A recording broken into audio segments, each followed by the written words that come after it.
Chapter number 9 का second part start करेंगे। आज जो मैं अब आपसे बात करने जा रहा हूँ वो है वेव फ्रंट के मुतालिक। वेव फ्रंट क्या होता है, वेव फ्रंट के मुतालिक देखते हैं। वेव फ्रंट की पहले डेफिनेशन देख लेंगे। वेव फ्रंट की जरा डेफिनेशन देखिए क्या लिखी हुई है। Wave front of a wave is the locus of the entire disturbance emitted from the source at a particular interval of time. अब क्या बात आपसे बोलना चाह रहा है, वेव फ्रंट क्या होता है। बेटा लेट सपोज मेरे पास एक सोर्स है। ये एक सोर्स नजर आ रहा है। सोर्स मतलब कल मैंने लास्ट लेक्चर में जो आपको बताया था, लुमिनस बॉडी जो लाइट इमिट करता है।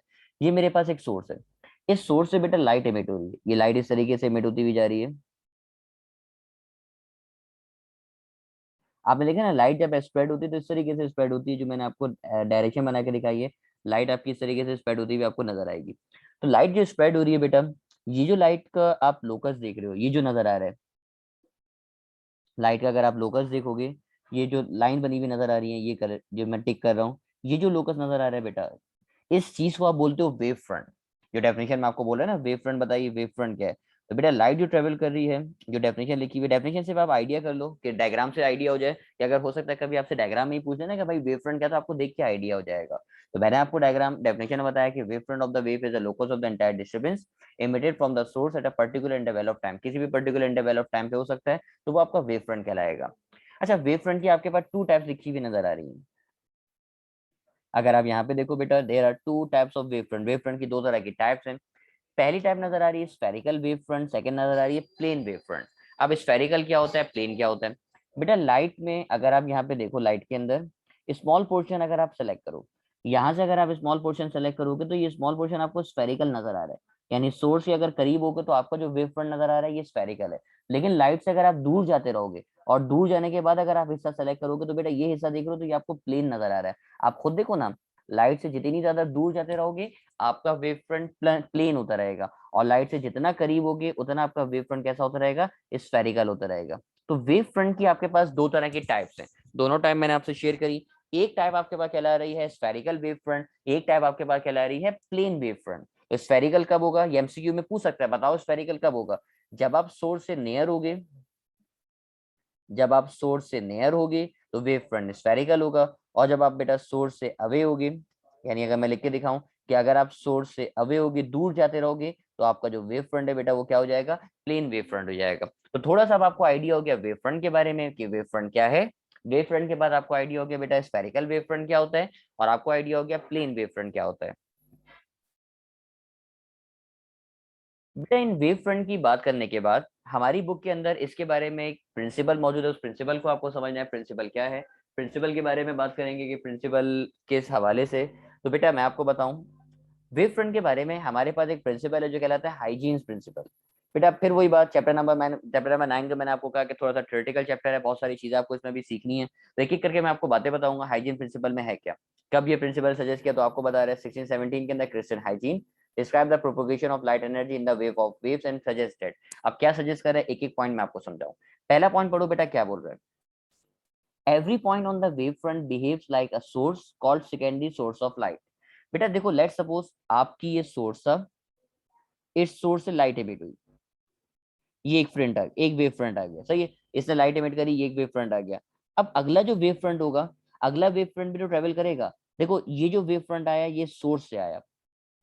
अब अगला जो वेव फ्रंट बनेगा वो क्या होगा, तो वो इस लाइट की मदद से बनेगा। देखो अब लाइट से यहाँ तो वेव फ्रंट ऐसा तो नहीं होगा यहाँ से उछल के यहाँ आगे की तरफ आ जाएगा वेव फ्रंट, ऐसा नहीं होगा। बल्कि क्या होगा, जो पहला वेव फ्रंट बना था बेटा, जो पहला वेव फ्रंट नजर आ रहा है, अब इसकी जो आपके पास पॉइंट है, यानी लिखा हुआ है ना एवरी पॉइंट, आपको क्लियर कर रहा है बात बेटा, एवरी पॉइंट, हर पॉइंट जो है, एवरी पॉइंट किसका, वेव फ्रंट का। बेटा हर पॉइंट का वेव फ्रंट बिहेव करता है सोर्स के तौर पे, और ये अगला वेव फ्रंट फॉर्म करता है इस तरीके से। अगले हर पॉइंट के आप सर्कल बनाते हो, हर पॉइंट वेव फ्रंट के तौर पे एक्ट करेगा, और फिर आप इसको कंप्लीट करने के लिए इस तरीके से एक ओवरऑल वेव फ्रंट बना दोगे, जो इस डायग्राम में भी आपको बना हुआ नजर आ रहा है। आप देख रहे हो आप, ये मेरे पास नजर आ रहा है सोर्स ऑफ लाइट।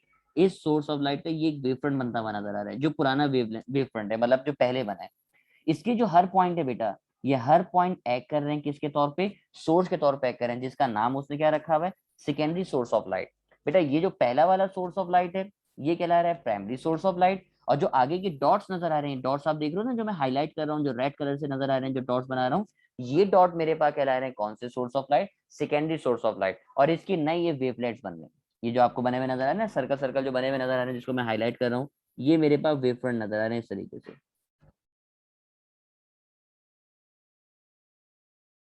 और जब आप इनको बेटा कंबाइन कर दोगे, कंबाइन करने के बाद आपको बड़ा आर्क नजर आ रहा है जो कहलाएगा मेरे पास कौन सा wave front, new wave front कहलाएगा। तो ये मैंने आपको हाइजीन प्रिंसिपल का पहला पॉइंट बताया, और पहला पॉइंट आपको मैंने समझाने की कोशिश करी। इस पहले पॉइंट को देखने के बाद बेटा सेकंड पॉइंट जरा पढ़ेंगे। सेकंड पॉइंट क्या लिखा हुआ है? सेकंड पॉइंट इसका तरीका बता रहा है कि किस तरीके से वो आप उसको एक्सप्लेन करोगे। उसने आपसे कहा every secondary source of light, ये जो सेकेंडरी सोर्स ऑफ लाइट नजर आ रहे हैं जिसके ऊपर चलो मैं इसको और अलग से हाईलाइट करूँ, ये रहे सेकेंडरी सोर्स ऑफ लाइट, जिसको मैं टिक करके दिखा रहा हूँ ना, ये सेकेंडरी सोर्स ऑफ लाइट कहला रहे हैं। बेटा इन सेकेंडरी सोर्स ऑफ लाइट की वजह से every secondary source of light will produce the secondary wavelet. ये जो वेवलेट बन रही है ये सेकेंडरी वेवलेट कहलाएंगे।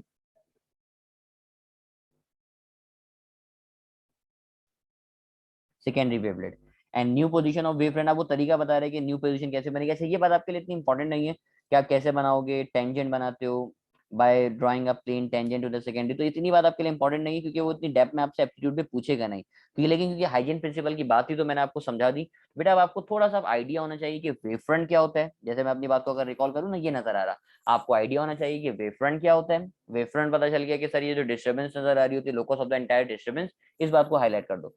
Locus of the entire disturbance को बेटा आप वेव फ्रंट बोलते हो। वेव फ्रंट दो तरह के होते हैं, एक वेव फ्रंट कहलाता है मेरे पास स्फेरिकल वेव फ्रंट, अगला वेव फ्रंट नजर आ रहा है जिसका नाम मैंने रखा हुआ आपके सामने बेटा, ये फ्रंट वेव फ्रंट नजर आ रहा है मेरे पास प्लेन वेव फ्रंट, यानी लाइट से जितना दूर जाते रहोगे तो वो वेव फ्रंट प्लेन बन जाएगा।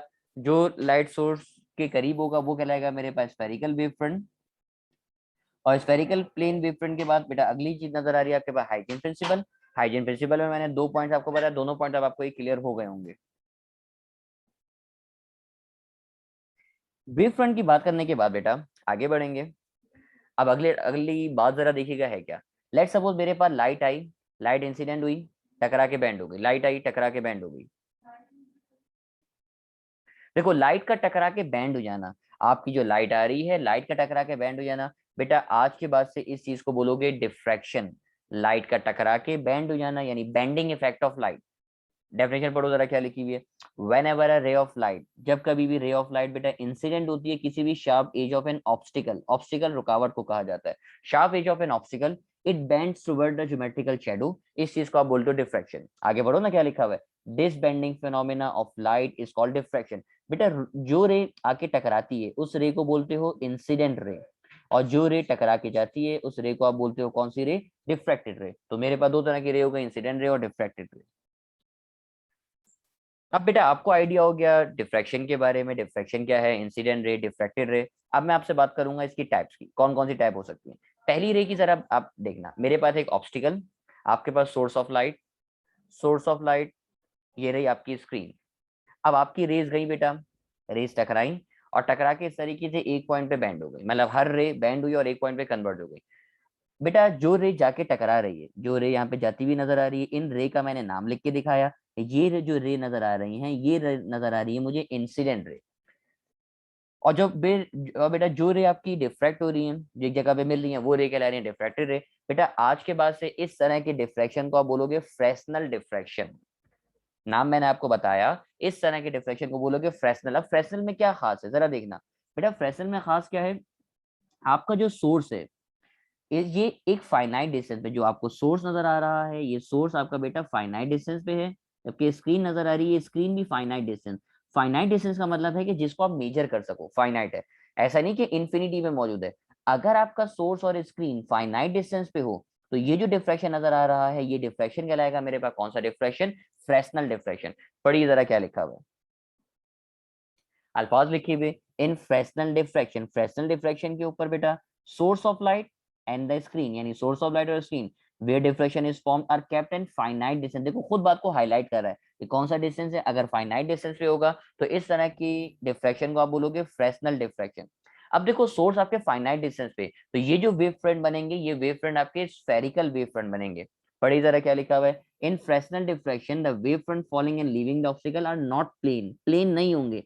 प्लेन ना होने का मतलब कौन से होंगे, स्फेरिकल होंगे। बेटा प्लेन क्यों नहीं है, मैंने आपको प्लेन वेव फ्रंट के बारे में बताया ना। प्लेन वेव फ्रंट कब होते हैं, जब आप दूर जाते हो, सोर्स अवे होता है। पढ़ो ना प्लेन प्लेन वेव फ्रंट के बारे में क्या लिखा हुआ है, पढ़ो जरा इसको। प्लेन वेव फ्रंट कब होंगे, सर प्लेन वेव फ्रंट जब होंगे जब आप सोर्स से दूर होगे। ये तो एक फाइनाइट डिस्टेंस पे ना, इनफाइनाइट थोड़ी है। ये तो फाइनाइट डिस्टेंस पे नजर आ रहा था, इसलिए आपने लिख के दिखाया कि फ्रेस्नेल डिफ्रैक्शन के अंदर आपकी जो वेव फ्रंट है वो वेव फ्रंट जो है वो प्लेन नहीं होंगे, यानी वो फाइनाइट डिस्टेंस पे। अगली डिफ्रैक्शन पढ़ोगे ना, सेकंड वाला पॉइंट आपको और क्लियर होगा। अगली डिफ्रैक्शन जरा देखना, ये आपके पास ऑब्स्टिकल, आपकी रे ऑफ लाइट टाइम टकरा के डिफ्रैक्ट हो गई। अब आप देखो कि आपको सोर्स नजर आ रहे हैं, तो आप बोलेंगे ये सर सोर्स नजर नहीं आ रहा। सोर्स ना नजर आने का मतलब ये सारी की सारी रेस आपकी पैरेलल है, और पैरेलल होने का मतलब आपका जो सोर्स है बेटा, ये सोर्स आपका इन्फिनिटी पे होगा, यानी सोर्स आपका इन्फिनिटी पे होगा। और जो स्क्रीन है जहाँ पे डिफ्रैक्ट होंगे, ये भी कहाँ पर होगा, स्क्रीन जो नजर आ रही है बेटा, ये भी अब आपकी कहाँ पर होगी, इन्फिनिटी पे होगी। याद है, जो रे आके टकराती है इन रे को बोलते हो इंसिडेंट रे, जो रे टकरा के जाती है उनको बोलते हो डिफ्रैक्टेड रे। तो अब आप देखो इस तरह के डिफ्रैक्शन को बेटा बोलोगे फ्रॉनहोफर। अच्छा, इत्तेफाक से दोनों साइंटिस्ट के नेम है, पहले वाला जो पढ़ा फ्रेस्नेल वो भी साइंटिस्ट का नेम था, फ्रॉनहोफर पढ़ा ये भी साइंटिस्ट का नेम है। तो फ्रॉनहोफर डिफ्रैक्शन में पढ़ेंगे जरा क्या है। In Fraunhofer diffraction the source of light and the screen, जो सोर्स ऑफ लाइट और स्क्रीन है are kept at infinite distance. अगर इनफाइनाइट डिस्टेंस पे होगा बेटा, लिखा हुआ है ना इनफाइनाइट, मतलब इनफाइनाइट डिस्टेंस पे अगर होगा तो इस तरह के डिफ्रैक्शन को आप बोलोगे फ्रॉनहोफर डिफ्रैक्शन।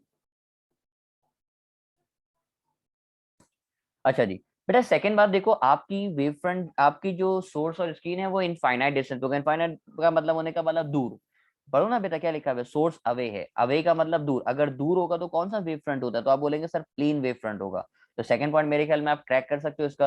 देखिए सेकंड पॉइंट बनेगा in Fraunhofer diffraction, Fraunhofer diffraction में जो वेव फ्रंट होते हैं falling and leaving obstacle are plane, यानी फ्रॉनहोफर डिफ्रैक्शन में जो वेव फ्रंट होते हैं वो प्लेन होते हैं।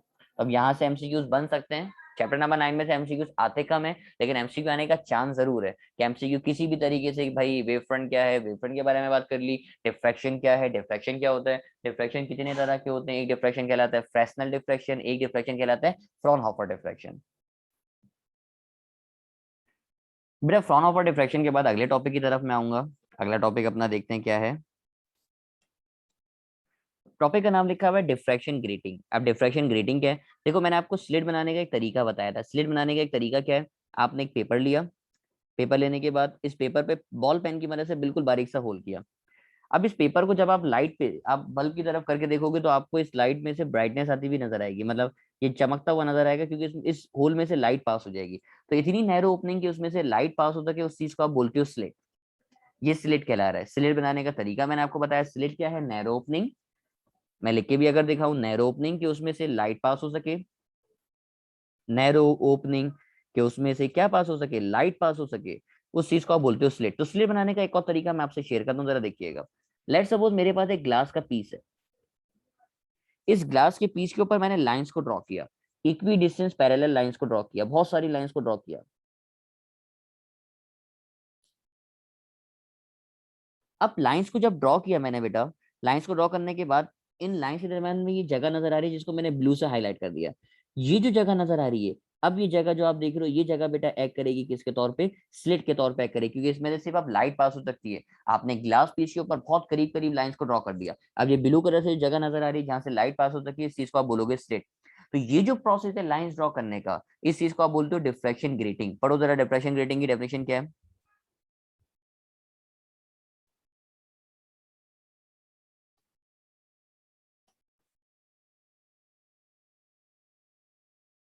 डेफिनेशन में कहा डिफ्रैक्शन ग्रेटिंग और ग्रेटिंग, इसके दो नाम लिखे मैं।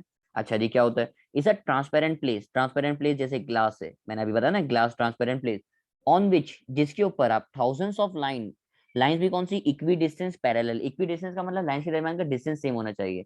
इन लाइंस को आप बोलते हो बेटा इक्वी डिस्टेंस पैरेलल लाइन जो ड्रॉ कर रहे हो, आर रूल, रूल का मतलब ड्रॉ करना। द थिन क्लियर स्ट्रिप, जो थिन क्लियर जो जगह नजर आ रही है जिसको मैंने हाईलाइट किया हुआ है, the thin clear strip between the line transmit light and access slit, slit के तौर पे एक्ट करती है। तो बेटा मैंने अब आपको एक तरीका बताया स्लिट बनाने का, एक और तरीका कि क्लास पीस के ऊपर अगर आप थाउजेंड्स ऑफ लाइंस को ड्रॉ करोगे, तो थाउजेंड्स ऑफ लाइंस ड्रॉ करने का जो प्रोसेस है डिफ्रैक्शन ग्रेटिंग कहलाएगा। अच्छा, अब ग्रेटिंग एलिमेंट तो मैंने आपको बताया, डिफ्रैक्शन ग्रेटिंग बताया। अब मैं आपको बताऊं, आपकी एक स्लिट कितनी चौड़ी है, ये स्लिट जो नजर आ रही है इसको लिखते हो डी से, और ये जो डी नजर आ रहा है बेटा, ये डी कहलाता है मेरे पास ग्रेटिंग एलिमेंट। डी कहलाता है मेरे पास क्या, ग्रेटिंग एलिमेंट, यानी विद ऑफ द स्लिट, ये स्लिट की थिकनेस, जो लाइंस के दरम्यान की जो थिकनेस है, लाइन के दरम्यान की जो जगह नजर आ रही है, ये जगह आपके पास ग्रेटिंग एलिमेंट कहलाती है। तो ग्रेटिंग एलिमेंट की डेफिनेशन पढ़ो जरा क्या लिखी हुई है। ग्रेटिंग एलिमेंट के बारे में बोला, grating element D is the width of a transparent space, ये ट्रांसपेरेंट स्पेस जो नजर आ रही है, प्लस उसमें ऐड करोगे width of an opaque surface. Opaque surface का मतलब क्या है, लेट सपोज ये लाइंस, तो लाइंस को भी ऐड करोगे, और ये जो जगह नजर आ रही है, जो ओपेक जगह नजर आ रही है, इन दोनों को ऐड करोगे। लाइंस का मतलब होता है आपके पास ओपेक सरफेस, और जो सेंटर वाली जगह है ये ट्रांसपेरेंट सरफेस, तो दोनों को प्लस करने के बाद जो ये जो जगह नजर आ रही है बेटा, ये जगह कहलाती है मेरे पास ग्रेटिंग एलिमेंट। और इसको निकालने का फॉर्मूला ये रहा। ग्रेटिंग एलिमेंट का बेटा फॉर्मूला पता होना चाहिए। ग्रेटिंग एलिमेंट का फॉर्मूला होता है जिसको लिखते हो D is equal to L upon N, ये इसका फॉर्मूला है। अच्छा, ये फॉर्मूला आपके लिए बड़ा इंपॉर्टेंट है, ये न्यूमेरिक फॉर्मूला आपने फर्स्ट ईयर फिजिक्स में पढ़ा था, D is equal to L upon N. इसमें कौन सी चीज क्या है आपको बता भी रहा है बेटा, एल शो कर रहा है लेंथ को, और एन शो कर रहा है नंबर ऑफ लाइंस को। अभी जब मैं एमसीक्यू भी इसका कराऊंगा तो और अच्छे से बात क्लियर हो जाएगी। एल शो कर रहा है लेंथ को, और एन शो कर रहा है नंबर ऑफ लाइंस को। लेट सपोज ये मेरे पास लेंथ है, मैंने लेंथ बताई आपको, मेरे पास लेंथ थी 1 मीटर, तो आप लेंथ की जगह पे 1 मीटर रखोगे, और जितनी भी लाइंस ड्रॉ करी होंगी तो वो लाइंस रख दोगे। तो डी का फॉर्मूला मेरे पास आ गया, D is equal to L upon N. तो आपने अब डिफ्रैक्शन के टॉपिक में दो मजीद बातें और सीखी, डिफ्रैक्शन, ग्रेटिंग और ग्रेटिंग एलिमेंट। इन बातों को देखने के बाद लास्ट में इसकी वेवलेंथ का फॉर्मूला है। ये फॉर्मूला भी ड्राइव हुआ है, फॉर्मूला आपको ड्राइव नहीं करना, फॉर्मूला आप डायरेक्ट याद करोगे। फॉर्मूला क्या ना लिखा हुआ नजर आ रहा है, फॉर्मूला लिखा हुआ नजर आ रहा है lambda is equal to D sine theta upon N. अच्छा, लैम्डा के बारे में तो आपको आइडिया हो गया होगा, लैम्डा क्या कहला रहा है, तो आप बोलेंगे ये सर लैम्डा तो आइडिया हो गया, लैम्डा कहला रही है मेरे पास वेवलेंथ। सर डी का आइडिया हो गया, या सर डी का आइडिया हो गया, डी कहला रही है ग्रेटिंग एलिमेंट, एन कहलाती है order of image, number of image या ऑर्डर ऑफ इमेज, कौन सी इमेज बन रही है, एन ऑर्डर ऑफ इमेज कहला रहा है। अब इससे रिलेटेड एक एमसीक्यू मेरे पास है, एमसीक्यू देखते हैं जरा एमसीक्यू में क्या लिखा है। उसने कहा what will be the grating element, grating element का मतलब क्या निकाल दो, डी निकाल दो। आगे उसने कहा इफ 1000 लाइंस, 1000 लाइंस का मतलब एन दे रहा है, रूल्ड ऑन 1 मिलीमीटर, तो 1 मिलीमीटर का मतलब लेंथ बता रहा है। भाई यही था ना, कितनी लाइंस ड्रॉ कर रहे हो कितने मीटर पे, तो आपने लिखा सर लेंथ की वैल्यू है मेरे पास 1 मीटर, मीटर को मिलीमीटर में करने के लिए डिवाइड करते हो किससे, 1000 से, 1000 से डिवाइड करोगे तो आंसर आ जाएगा 1 एक्सपोनेंशियल -3 मीटर। जबकि नंबर ऑफ लाइंस आपको कितनी दे रहा है, सर नंबर ऑफ लाइंस बताइए, तो आपको नंबर ऑफ लाइंस की वैल्यू बता रहे हैं, नंबर ऑफ लाइंस है मेरे पास 1000 लाइन, जबकि आपसे बोला ग्रेटिंग एलिमेंट मतलब डी निकाल के दिखा दो। तो डी का फॉर्मूला क्या बनेगा, तो यकीनन आप जवाब देंगे सर डी का फॉर्मूला बनेगा एल अपॉन एन। एल की जगह पे आ जाएगा मेरे पास 1 एक्सपोनेंशियल -3, नीचे लिखा हुआ है 1000, एन की जगह पे 1000 आ गया। बेटा ऊपर तो रहेगा 1 एक्सपोनेंशियल -3, नीचे वाले 1000 को आप लिख सकते हो 10 की पावर 3, आगे 10 की पावर 3 नीचे से ऊपर आएगा, तो ये भी बन जाएगा 10 की पावर -3। अब आप प्रॉपर तरीके से अगर सॉल्व करोगे 1 एक्सपोनेंशियल -3, नीचे वाला वो भी ऊपर आ जाएगा, तो ये भी बन जाएगा 10 की पावर -3। 10 की पावर -3, 10 की पावर -3 आ गया। बेटा आप लोगों ने पढ़ा है बेसिस सेम होती है, पावर ऐड हो जाती है, -3 आंसर आ जाएगा मेरे पास कितना, -6 आ जाएगा। तो आंसर मिला मुझे 1 एक्सपोनेंशियल -6 मीटर। तो ये आपके पास डी का आंसर आ गया, और आंसर मैच कर रहा है बेटा ऑप्शन नंबर ए, यानी 1 एक्सपोनेंशियल -6। इस टॉपिक को देखने के बाद बेटा अगला एमसीक्यू मेरे पास है, और अगला टॉपिक मेरे पास है। टॉपिक का नाम है माइकलसन इंटरफेरोमीटर। अब छोटे छोटे से टॉपिक मेरे पास आ रहे हैं, माइकलसन इंटरफेरोमीटर। देखो इंटरफेरोमीटर, हर वो चीज जिसके आगे मीटर लगा हुआ है मतलब मेजरिंग इंस्ट्रूमेंट है, और इंटरफेरो का मतलब इंटरफेरेंस को मेजर करेगा, लिखा हुआ है Michelson interferometer. Michelson interferometer work करता है on the principle of interference of light, interference of light के प्रिंसिपल पे वर्क करेगा। अब माइकलसन इंटरफेरोमीटर क्या होता है, इसकी डायग्राम देख लेते हैं। मेरे पास एक सोर्स ऑफ लाइट होता है, सोर्स ऑफ लाइट मूव करते हुए आती है, आगे आपने आगे आपने जो बेटा ये मिरर रखा हुआ है, ये कहलाता है मेरे पास सेमी सिल्वर्ड ग्लास प्लेट।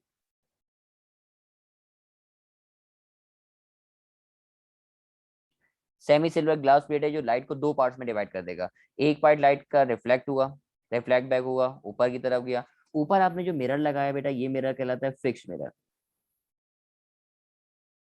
अच्छा, इसकी लॉजिक वॉजिक आपको नहीं समझनी, क्योंकि लॉजिक एप्टीट्यूड में नहीं आएगी, लॉजिक समझाने बैठूंगा तो फिर कम से कम 30 मिनट सिर्फ इसी सवाल के ऊपर लग जाएंगे। तो मैं सिर्फ आपको ओवरव्यू करूंगी डायग्राम में हो क्या रहा है। बेटा ये फिक्स मिरर से रे जब ऊपर की तरफ गई, आपने मिरर लगाया, अब यही रे वापसी नीचे की तरफ आएगी, इस दफा आएगी तो इस ग्लास स्लैब से पास हो जाएगी। जबकि एक रे, अच्छा ये काम, इसका एक और नाम है, इसका नाम है बीम स्प्लिटर, बीम को तोड़ता है, बीम स्प्लिटर।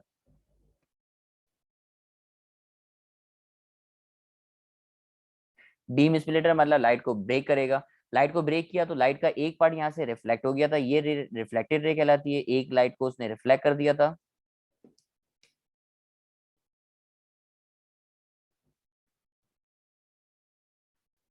और एक रे को इसने पास करा दिया। पास कराने का मतलब रिफ्रैक्ट करा दिया। अब इस रे को रिफ्रैक्ट कराने के बाद इसके आगे भी आपने मिरर रखा। अच्छा, ये रिफ्रैक्ट यहाँ पे कौन साइड हो रहा है,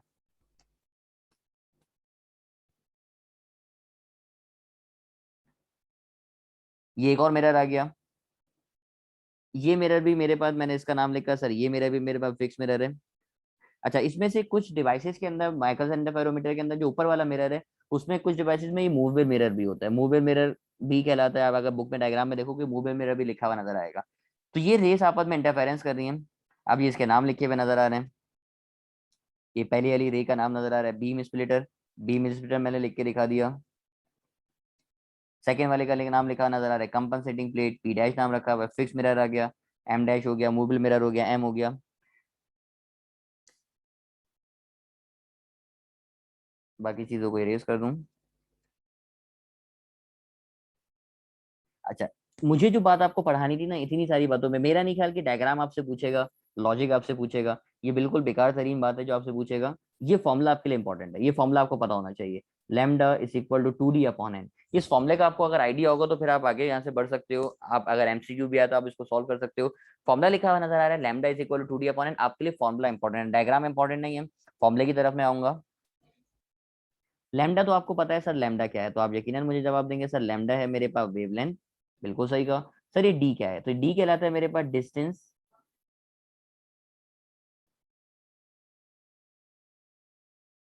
मूव बाय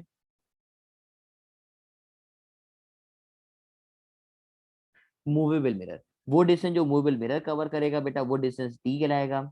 एन आपके पास कहलाती है order of image. Number of fringe भी कहलाता है, ऑर्डर ऑफ इमेज एक ही चीज कहलाती है। नंबर ऑफ फ्रिंज और ऑर्डर ऑफ इमेज एक ही चीज कहलाएगी।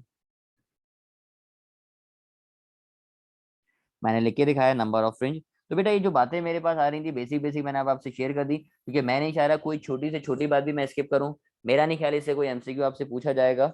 लेकिन अब क्योंकि एक एक बात मैं पढ़ा रहा हूँ, एक एक चीजें पढ़ा रहा हूँ, तो टॉपिक छोटे छोटे से भी आ रहे हैं तो मैं डिस्कस करता जा रहा हूँ। तो मैंने माइकलसन इंटरफेरोमीटर पढ़ाया, माइकलसन इंटरफेरोमीटर की डायग्राम आपको बता दी। माइकलसन इंटरफेरोमीटर की डायग्राम बताने के बाद इसकी डेफिनेशन आपको लिखवा दी, किस प्रिंसिपल पे काम कर रहा है। और इसकी डेफिनेशन फॉर्मूला आपको बता दी कि लैम्डा का फॉर्मूला नजर आ रहा है, lambda is equal to 2D/n। अब आपके पास जो ऑनलाइन टेस्ट है, जो बुक के एंड पे क्यूआर कोड मौजूद है, उस क्यूआर कोड को स्कैन करके बेटा ऑनलाइन टेस्ट लाजमी करना। जैसे माइकलसन इंटरफेरोमीटर पढ़ा, वेव फ्रंट पढ़ा, तो इनके ऑनलाइन टेस्ट सॉल्व करना, ताकि इस तरह के जो एमसीक्यू आएंगे वो एमसीक्यू सॉल्व करने का आपको आइडिया हो जाएगा। इस टॉपिक को आगे बढ़ के बेटा अगला जो टॉपिक मुझे नजर आ रहा है, ये अगला टॉपिक मैं आपसे शेयर करूं। अगला टॉपिक है मेरे पास थिन फिल्म इंटरफेरेंस का। अब थिन फिल्म इंटरफेरेंस क्या है, थिन फिल्म इंटरफेरेंस की बात कर लेते हैं।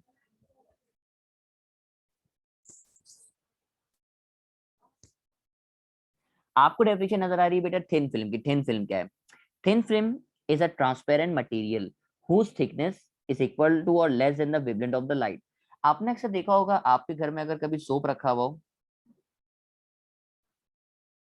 सोप रखा हुआ है, सोप रखने के बाद अक्सर आपने किया कि अपने हैंड, अपने अपने हाथ धोए, साबुन रखा हुआ है। साबुन रखने के बाद आपने देखा होगा कभी इसमें अगर बबल्स बनते हुए नजर आ रहे हो, सोप में अगर बबल्स बन रहे होते हैं, उसमें कलर आपको नजर आ रहा होता है। कभी अगर आपने ऑब्जर्व किया हो सोप में, कभी आप सनलाइट में अगर अपने हाथ धो रहे हो और बबल्स बन रहे हो, या बचपन में वो आता था ना कि एक मतलब बबल्स बनते थे उसमें, सर्फ का पानी होता था, अब उसको स्पंज डाल के उसमें एयर ब्लो करते थे, उसमें बबल्स बनते थे। बबल्स आपने जरा भी देखे होंगे। तो उन बबल्स को अगर आप लाइट में देखते हो तो अक्सर उसमें कलर्स बने हुए नजर आ रहे थे, कलर्स नजर आ रहे होते हैं। वो जो कलर्स होते हैं बेटा, ये कलर्स का जो रीजन होता है, ये कलर का रीजन बेटा थिन फिल्म इंटरफेरेंस है, जो मैं आपको पढ़ाने जा रहा हूँ। थिन फिल्म इंटरफेरेंस, ये रहा थिन फिल्म इंटरफेरेंस का कि किस तरीके से इंटरफेरेंस होता है, ये अब आपको बता रहा है। थिन फिल्म बेटा एक और तरीके से आती है। आपके पास अगर कभी वाटर हो, एक कंटेनर है, इसमें वाटर मौजूद है, कंटेनर, इसके ऊपर वाटर मौजूद है। आपने अक्सर देखा है कि वाटर के ऊपर अगर आप ऑयल डालो तो ऑयल की बिल्कुल बारीक सी लेयर आ जाती है। इस तरीके से बारीक सी बिल्कुल लेयर आ जाती है, जो वाटर के ऊपर होती है, जो वाटर के ऊपर फ्लोट कर रही होती है। एक और एग्जांपल अगर मैं आपसे शेयर करूं थिन फिल्म की, तो थिन फिल्म की एक और एग्जांपल मेरे पास है। अक्सर आपने देखा होगा रोड के ऊपर अगर ऑयल पड़ा हुआ हो, रोड के ऊपर ऑयल पड़ा हुआ और बारिश हो जाए या पानी उसके ऊपर पड़ जाए, तो वो आपको रोड पे भी कलर्स बने हुए नजर आ रहे होते हैं। तो वो भी रीजन यही होता है कि आपके रोड पे ऑयल पड़ा हुआ था, उस पर बारिश हो गई तो वाटर, ऑयल ऊपर आ गया, वाटर नीचे की तरफ हो गया, तो वहां पे भी थिन फिल्म इंटरफेरेंस होता है। थिन फिल्म इंटरफेरेंस की एग्जांपल बेटा आ रही है, एग्जांपल पढ़ लो क्या लिखी हुई है। Soap bubbles and oil floating on the surface of water are the most common example of thin film interference। ये एक बात आ गई thin film interference की। इस बात को देखने के बाद बेटा इसके फॉर्मूले हैं। ये दो फॉर्मूले नजर आ रहे हैं। एक फॉर्मूला नजर आ रहा है 2t cos theta is equal to n plus half lambda upon mu, और अगला फॉर्मूला नजर आ रहा है 2t cos theta is equal to n lambda upon mu। अब कौन सा फॉर्मूला किस चीज के लिए? तो ऊपर वाला जो फॉर्मूला आप देख रहे हो बेटा, ये फॉर्मूला है मेरे पास ब्राइट इंटरफेरेंस के लिए।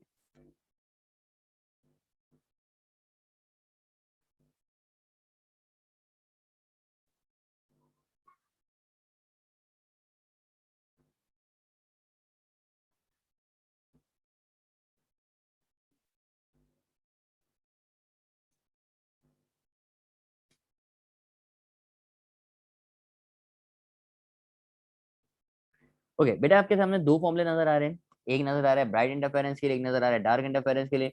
टू तो आपको पता है, टी यहाँ पे थिकनेस को शो कर रहा है, एन ऑर्डर ऑफ इमेज है, लैम्डा वेवलेंथ है, म्यू आपके लिए नई चीज है। म्यू कहलाता है मेरे पास, ये जो म्यू नजर आ रहा है, ये म्यू कहलाता है रिफ्रैक्टिव इंडेक्स।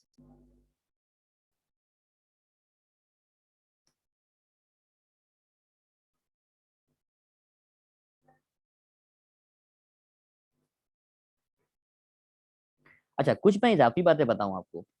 देखो बेटा, कंस्ट्रक्टिव इंटरफेरेंस का कल आपने पार्ट डिफरेंस पढ़ा था। मैं अगर आपको बताऊं कंस्ट्रक्टिव इंटरफेरेंस का पार्ट डिफरेंस पढ़ा था,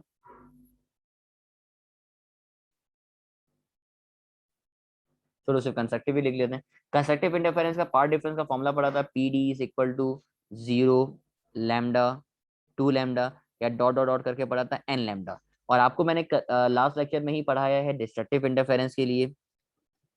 डिस्ट्रक्टिव इंटरफेरेंस के पार्ट डिफरेंस का फॉर्मूला पढ़ा था आपने, याद है? लैम्डा बाई टू, फिर आपने पढ़ा था 3 लैम्डा बाई टू, फिर आपने पढ़ा था 5 लैम्डा बाई टू, या फिर डॉट डॉट डॉट करके लिखा था आपने N plus half lambda by to.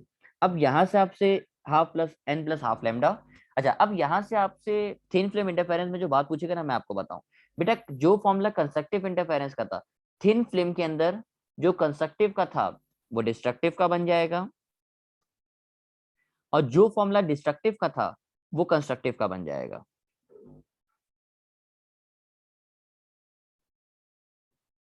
मैंने आपको बताया किसके अंदर जो टॉपिक का नाम चल रहा है, वो टॉपिक का नाम क्या है? टॉपिक का नाम चल रहा था, ओहो हट गया मेरे पास से, एक मिनट। टॉपिक का नाम चल रहा था थिन फिल्म इंटरफेरेंस। आप देख लो ब्राइट में, देखो ब्राइट में पार्ट डिफरेंस आपने एन लैम्डा पढ़ा हुआ था, आपने जो पढ़ा था वो एन लैम्डा पढ़ा था, लेकिन एन लैम्डा यूज नहीं हो रहा, बल्कि क्या यूज हो रहा है, एन प्लस हाफ यूज हो रहा है। और जबकि आपने डार्क कंस्ट्रक्ट डिस्ट्रक्टिव इंटरफेरेंस के लिए पढ़ा था एन प्लस हाफ, लेकिन आप देख लो एन प्लस हाफ यूज नहीं हो रहा, बल्कि क्या यूज हो रहा है, एन लैम्डा यूज हो रहा है। तो आपकी जो कंडीशन होती है वो चेंज हो जाती है। अब कंडीशन चेंज क्यों होती है, मैं लिख कर रीजन लिख के भी दिखा दूं, जो एक लाइन का रीजन है, due to phase reversal. Due to phase change या फेस रिवर्सल, यानी आपका फेस चेंज, लाइट का फेस चेंज होता है। देखो लाइट टकरा रही है, टकरा के यहाँ से रिफ्लेक्ट बैक हो रही है, लाइट का फेस चेंज हो रहा है। Due to phase reflection, light टकरा के वापसी जा रही है। फेस रिवर्सल की वजह से आपकी जो कंडीशन है बेटा, वो कंडीशन चेंज हो जाती है। यानी इंटरफेरेंस, थिन फिल्म इंटरफेरेंस के अंदर जो कंडीशन पहले आपने पढ़ी हुई थी कंस्ट्रक्टिव की, वो डिस्ट्रक्टिव के लिए बन जाएगी। जो कंडीशन आपने पढ़ी हुई थी डिस्ट्रक्टिव की, वो कंस्ट्रक्टिव के लिए बन जाएगी। तो आपसे पार्ट डिफरेंस जरूर पूछ सकता है। मैं यहाँ पे लिख देता हूँ की पॉइंट के तौर पे कि कंस्ट्रक्टिव का जो फॉर्मूला होगा वो होगा मेरे पास n plus half lambda path difference, और डिस्ट्रक्टिव का मेरे पास हो जाएगा एन लैम्डा।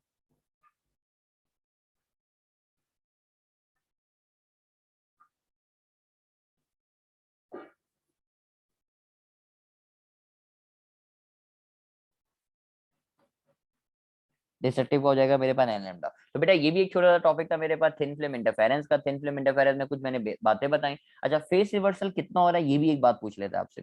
तो फेस रिवर्सल होता है बेटा हो रहा है इसमें 180 डिग्री। देखो ना, रे आपकी 180 डिग्री रिफ्लेक्ट बैक, तो वो आपको बता रहा है कि फेस रिवर्सल कितना हो रहा है। तो फेस रिवर्सल कहलाता है कि 180 डिग्री रिफ्लेक्ट बैक हो रहा है।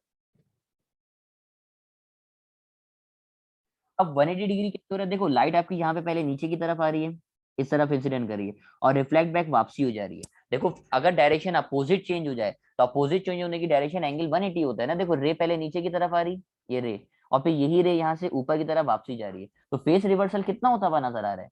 अगर देखो 90 होता तो एक रे ऐसी आ रही होती, ये ऐसे हो जाती, तो ये 90 होता। लेकिन ये फेस रिवर्सल वापसी होता हुआ नजर आ रहा है, तो फेस रिवर्सल की जो एंगल की वैल्यू होगी वो 180 डिग्री होगी। तो यही छोटे मोटे से एमसीक्यू पूछेगा जो मैंने आप लोगों से शेयर की थिन फिल्म इंटरफेरेंस के। ये टॉपिक भी बड़ा आसान सा था, थिन फिल्म इंटरफेरेंस, को इसमें मुश्किल इतनी बात नहीं थी। थिन फिल्म इंटरफेरेंस के बाद मजीद मेरे पास छोटे छोटे से टॉपिक है। अगला टॉपिक है मेरे पास न्यूटन्स रिंग का। न्यूटन्स रिंग क्या होती है, न्यूटन रिंग के बारे में बात कर लेते हैं, न्यूटन रिंग के फॉर्मूले देख लेते हैं।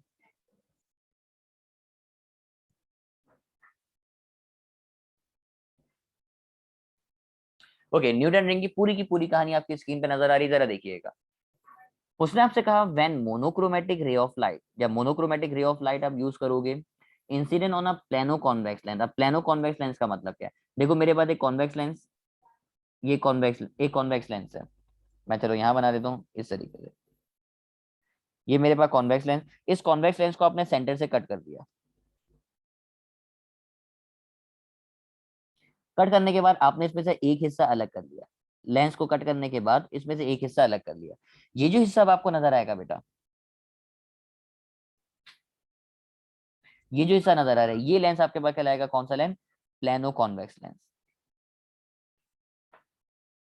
ये जो लेंस नजर आ रहा है ये लेंस कहलाएगा प्लेनो कॉन्वेक्स लेंस। तो प्लेनो कॉन्वेक्स लेंस का आपको आइडिया किया, मैंने आइडिया दिया, आपको बताया प्लेनो कॉन्वेक्स लेंस के। आगे बढ़ते हैं। When monochromatic ray of light incident on plano convex lens which place on a glass surface, जिसको आपने ग्लास सरफेस पे रखा है, then circular bright and dark consecutive circles which will be obtain, these rings are called Newton ring. तो अब कैसे बनते हैं, क्या लॉजिक है, आपको डायग्राम के ऊपर तो नहीं जाना, मैं आपको इसके फॉर्मुले वगैरह शेयर करूंगा, फॉर्मुले मुझे नजर आ रहे हैं। अच्छा पहले मैं बताऊं न्यूटन रिंग किस प्रिंसिपल पे काम करता है। बेटा न्यूटन रिंग भी वर्क करता है थिन फिल्म इंटरफेरेंस पे।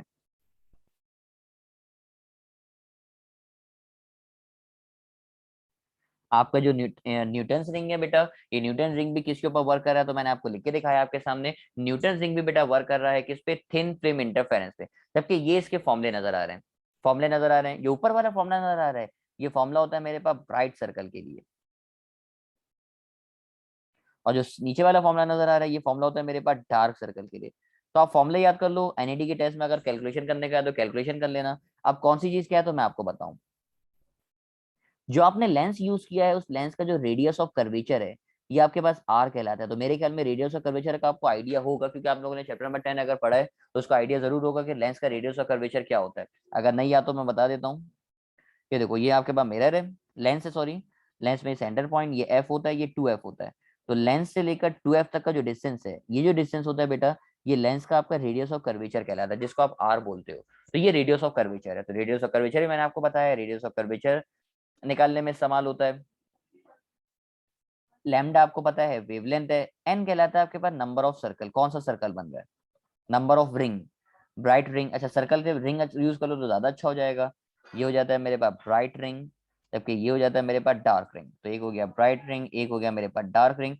आर एन कहलाता है बेटा, आर एन के बारे में बात करूँ तो आर एन कहलाता है रेडियस ऑफ रिंग। पहले सर्कल का रिंग होगा तो आर वन होगा, अगर पहले सर्कल का रिंग होगा तो आर वन होगा, दूसरे सर्कल का रिंग होगा आर टू होगा, तीसरे सर्कल का रिंग होगा आर थ्री, तो वो आर एन से शो कर रहा है। तो बेटा अब इसमें भी जो जो छोटी छोटी सी बातें आ रही थी मैंने सारी शेयर करने की कोशिश करी। मुझे इस बात की भरपूर उम्मीद है कि आप लोग को ये इंतहा से ज्यादा बोरिंग लग रहा होगा कि सर ये क्या क्या पढ़ाए जा रहे हैं, इतनी बारी तो हमने शायद अपनी फर्स्ट ईयर की फिजिक्स में भी नहीं पढ़ी होंगी। तो पढ़ा तो होगा लेकिन क्योंकि एक साल से ज्यादा तकरीबन 1 डेढ़ साल हो गया तो बहुत सारी बातें आप इसमें से भूल भी गए होंगे। बस चैप्टर को वाइंड अप की तरफ ही जा रहा है। लास्ट के अब 2 टॉपिक रह गए मेरे पास चैप्टर के, न्यूटन रिंग के बाद पोलराइजेशन और ब्रैग्स लॉ है, तो उन टॉपिक्स को भी मैं डिस्कस कर लेता हूँ। तो न्यूटन रिंग के बाद ये रहा मेरे पास नेक्स्ट टॉपिक, नेक्स्ट टॉपिक है मेरे पास पोलराइजेशन का। पोलराइजेशन क्या है, पोलराइजेशन की पहले डेफिनेशन पढ़ लो, फिर डेफिनेशन तो पढ़ के समझ में नहीं आएगी, फिर मैं इसको डायग्राम से समझाऊंगा। डेफिनेशन में आपसे बोल रहा है the process which make the light particle to vibrate only in one plane और fewer plane is called polarisation of light. अब क्या है मैं आपको बताता हूँ। बेटा आपके पास ये लाइट है, लाइट ट्रेवल करते हुए जा रही है, लाइट के आपके पास 2 तरह के प्लेन्स होते हैं। इस तरीके से लाइट अगर आपके पास होगी ना, लाइट ऐसे होगी,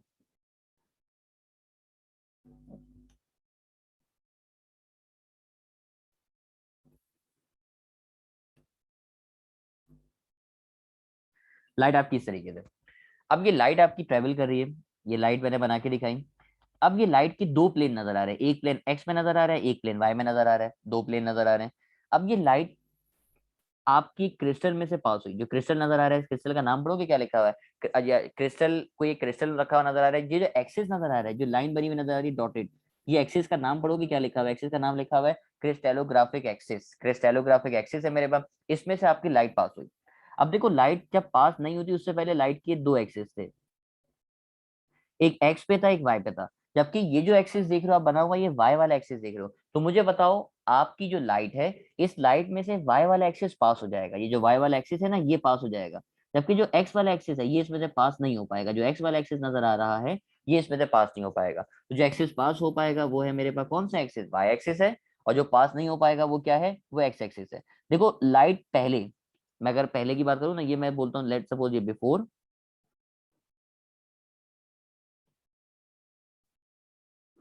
ये बिफोर और ये है आफ्टर। तो एक बात पे देखो, बिफोर पहले पहले आपके पास दो प्लेन नजर आ रहे हैं, दो प्लेन के बाद एक प्लेन बच गया। भाई ऐसे ही नजर आ रहे हैं ना, पोलराइज होने से पहले लाइट के दो प्लेन नजर आ रहे हैं, और पोलराइज होने के बाद लाइट के एक प्लेन नजर आ रहे हैं। तो अगर लाइट को बेटा उसके प्लेन्स को कम करो, अब डेफिनेशन पढ़ो, डेफिनेशन में क्या लिखा हुआ है, द प्रोसेस, ऐसा process which make the light particle को बेटा to vibrate only in one plane, light particle को सिर्फ एक प्लेन में कर दे, या फ्यूअर प्लेन, फ्यूअर का मतलब कम करना, कि अगर लाइट को सिर्फ एक प्लेन में कर दे तो इस चीज को आप बोलते हो क्या, इस चीज को आप बोलते हो पोलराइजेशन ऑफ लाइट। तो मैंने आपके सामने हाईलाइट करके दिखाया है पोलराइजेशन ऑफ लाइट को। पोलराइजेशन ऑफ लाइट क्या कहला रहा है बेटा, लाइट के प्लेन्स को अगर आप रिड्यूस कर दो, पहले प्लेन्स दो थे बाद में एक प्लेन में कन्वर्ट हो गई, इस प्रोसेस को आप बोलते हो पोलराइजेशन। अच्छा नीचे वाले केस में देखो जरा, नीचे वाले केस में इस तरीके से बना हुआ नजर आ रहा है कि आपके लाइट्स के पहले दो प्लेन थे इस तरीके से, पहले वाले में क्या हुआ, लाइट का कौन सा वाला प्लेन पास हो जाएगा, तो आप बोलेंगे सर ये वाला प्लेन पास हो जाएगा, ये वाला प्लेन पास हो गया, जबकि ये वाला प्लेन पास नहीं हो पाएगा। तो आप देखो आगे लाइट के ये वर्टिकल प्लेन वाई वाले प्लेन नजर आ रहे हैं। अगली दफा मैंने इस एक्सिस को टिल कर दिया, अगली दफा एक्सिस को मैंने टिल कर दिया, अब इस दफा इस वाले में से लाइट का ये वाला प्लेन पास हो सकता था। अब इसको देखो जरा, दूसरे वाले क्रिस्टल में से लाइट का ये वाला प्लेन पास हो सकता था, वाई वाला प्लेन पास नहीं हो सकता था, लेकिन इत्तेफाक से इस वाले में अब एक्स वाला रहा ही नहीं। जब एक्स वाला नहीं रहा तो वो आगे वाले क्रिस्टल से भी पास नहीं हो पाएगा और लाइट कोई भी पास नहीं हो सकेगी। अब इतनी मुश्किल बात पता नहीं समझ में आई हो भी नहीं आई हो, मैं दोबारा बेटा फिर मैं हिम्मत कर रहा हूँ, कोशिश कर रहा हूँ आपको समझाने की। बेटा ये जो क्रिस्टल है ये पास करेगा वाई एक्सिस को, ये पास करेगा एक्स को। सही, अब जरा समझना, बात दोबारा समझना मैं क्या बता रहा हूँ। पोलराइजेशन क्या है बेटा, लाइट के एक्सिस को रिड्यूस करना। जो पहला वाला क्रिस्टल नजर आ रहा है ये जो पास करेगा, ये कौन सी वाली लाइट को पास करेगा, वाई वाली को। इसने वाई वाली को पास कर दिया, ये देखो भाई ये एक्सिस है, ये देखो ये एक्स होता है, ये वाई होता है, लाइट के दो प्लेन होते हैं एक एक्स और वाई। तो पहला वाला क्रिस्टल, क्योंकि पहला वाला क्रिस्टल ऐसे बना हुआ है, ये इस तरीके से बना हुआ नजर आ रहा है, ये कौन सा प्लेन नजर आ रहा है सर, ये वाई प्लेन नजर आ रहा है, यानी वाई को पास करा देगा। अब इस वाले केस में देखो जरा, मैं इसको चलो अलग से भी बना के दिखाता हूँ ताकि मैं अपनी बात को समझा सकूं ऑनलाइन के अंदर।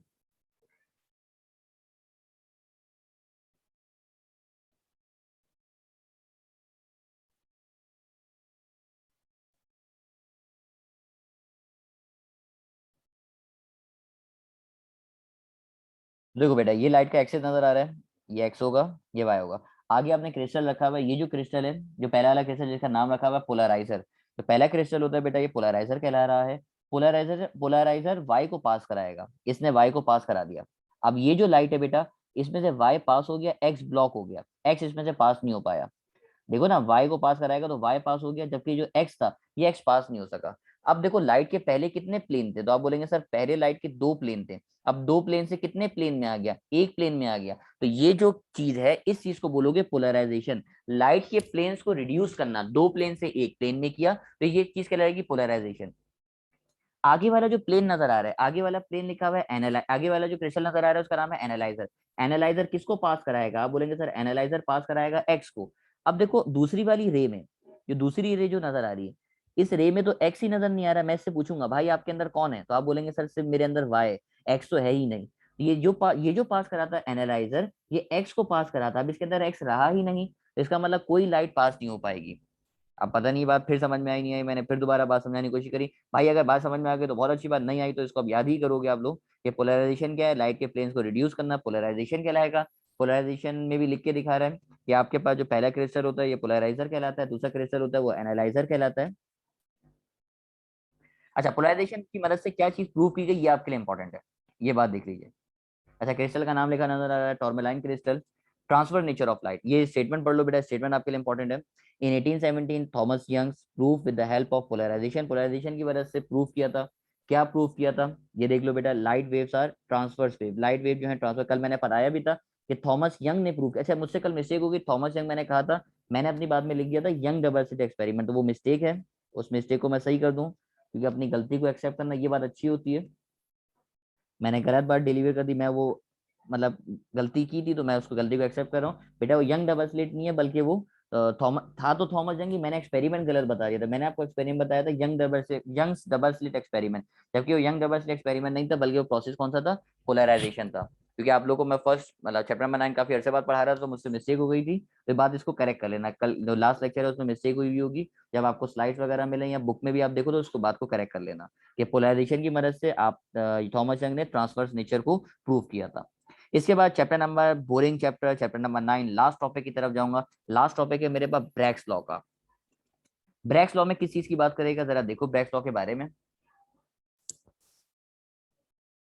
To determine the structure of crystal those light can be use having wavelength comparable to the distance between the atomic planes. अब ये सारी बातें मैं आपको बताऊंगा इस डायग्राम की मदद से। बेटा ये जो एटम्स बने हुए नजर आ रहे हैं, ये जो मैं इसको हाईलाइट कर रहा हूँ रेड से, मैंने इसको हाईलाइट कर दिया, जो पहले ब्लैक से बने हुए थे, ये जो प्लेन एक लाइन नजर आ रही है, ये लाइन बेटा कहलाती है एटॉमिक प्लेन। मैंने लिख के दिखाया, ये जो लाइन नजर आ रही है, लाइन कह रही है एटॉमिक प्लेन, और दो प्लेन्स के दरमियान का जो डिस्टेंस है, ये दो प्लेन के दरमियान का डिस्टेंस, ये डी से लिखा जाता है, जिसका नाम मैंने क्या लिखा हुआ है, इसका नाम लिखा हुआ है एटॉमिक स्पेसिंग। तो बात यकीनन क्लियर हो रही होगी आपको कि भाई एक एटम की जो क्रिस्टल का स्ट्रक्चर है, ये जो आप देख रहे हो ना, ये क्रिस्टल का स्ट्रक्चर बना हुआ है, तो क्रिस्टल के स्ट्रक्चर में जो एटम बने हुए नजर आ रहे हैं, ये एक लाइन बनी हुई नजर आ रही है, एटॉमिक प्लेन कहलाएगा। इस एटॉमिक प्लेन के अंदर जो दो प्लेन नजर आ रहे हैं, दो प्लेन्स के दरमियान का डिस्टेंस, ये कहलाएगा मेरे पास एटॉमिक स्पेसिंग। ब्रैक्स लॉ की जब भी आपसे बात करेगा, दो चीजों की बात करेगा, एक क्रिस्टल की बात करेगा, और जो रेस यूज करते हो, लाइट यूज करते हो, वो एक्सरे होती है। तो अगर दोनों की आपसे बात करें, क्रिस्टल और एक्सरे, आप समझ जाना ब्रैक्स लॉ की बात कर रहे हैं। ये रहा ब्रैक्स लॉ का formula, lambda is equal to 2d sin theta upon n। तो मेरा नहीं ख्याल आपको बताने की जरूरत है, लेकिन मैं फिर भी आपको बताऊंगा। लैम्डा कहला रहा है वेवलेंथ, डी क्या है, तो आप बोलेंगे सर ये डी कहला रहा है एटॉमिक स्पेसिंग, प्लेन्स के दरमियान का डिस्टेंस, थीटा तो आपको पता है एंगल है, जबकि एन आपके पास कहलाते हैं नंबर ऑफ इमेज या ऑर्डर ऑफ इमेज।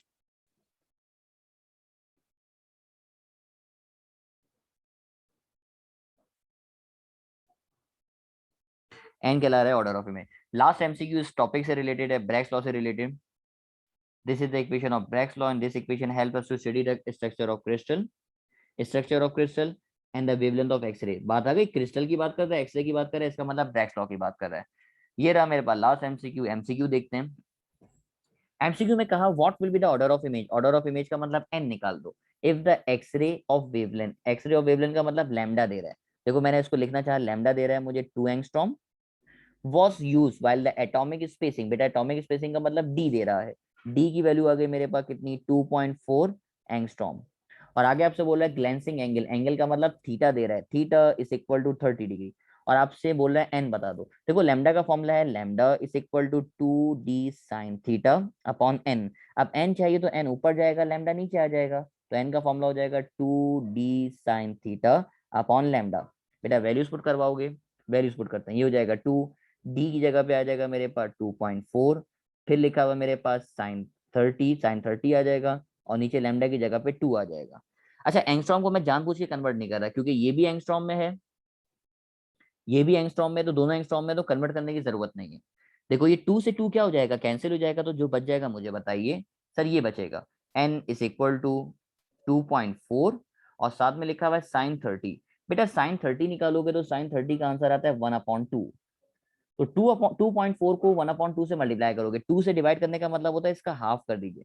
बेटा 2.4 का हाफ अगर करोगे तो n का आंसर आ जाएगा, n का आंसर आ जाएगा 1.2, n का आंसर 1.2 आएगा। लेकिन आप n का आंसर 1.2 नहीं लिखोगे, n का आंसर आप लिखोगे ओनली 1।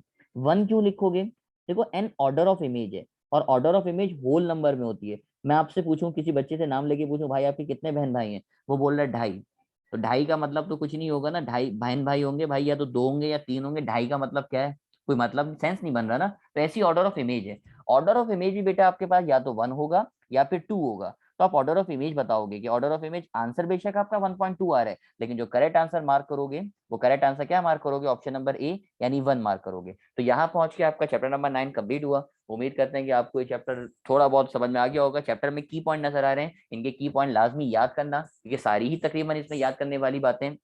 आप इसके सारे की पॉइंट्स याद करोगे और की पॉइंट याद करने के बाद जितने इसके ऑनलाइन टेस्ट हैं इसके ऑनलाइन टेस्ट सॉल्व करोगे।